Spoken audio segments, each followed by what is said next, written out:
came to Saigon, Vietnam straight from Thailand in 2020. Immediately I noticed some differences between it and Thailand. There were more tall buildings and they seemed a bit nicer.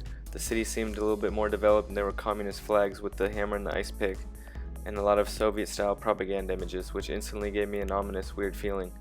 I felt very far from home, and in the hotel I got vibes that reminded me of my short stay in Beijing 5 years earlier. Each block held tall buildings all cramped side by side, which made it seem like it was just one big one, with interior walls to separate them. The people were a little bit less friendly, unlike in Thailand. I got the sense that they weren't completely open to tourists. It was a more developed country, but slightly less friendly than Thailand. After spending some time in the city center, I found a lady that sold me a joint and I smoked it at a bus stop while waiting for the bus. I thought a few people outside were secretly watching me and calling the cops. It made me incredibly aware of the differences between Vietnam and my home. I felt like I was on a completely different planet.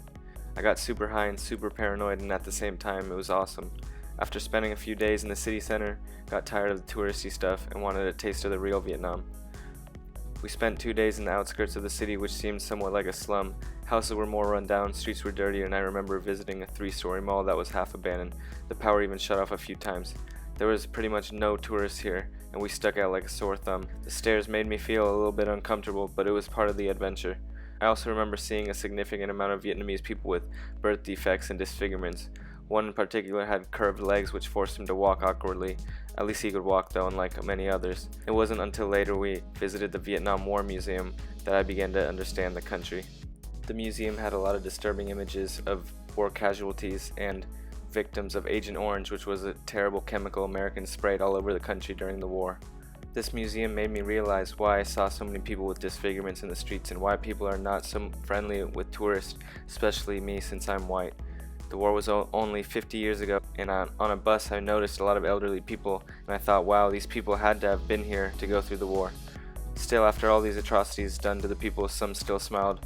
We Americans don't realize our massive privilege to never have wars on our land, but in faraway countries where we can't feel the pain, we often don't understand the horrific actions of war, and because we as Americans think we are the best and therefore we can do no wrong. To see these things through the eyes of others is an infinitely powerful feeling. We stayed just 10 days in Vietnam, and in the end I thought the country was super amazing. The food was great, it was tropical, it was a little bit less friendly than Thailand, but still an amazing adventure, and I think there was much more recent history. I give Vietnam an 8.5 out of 10, a fun and powerful experience.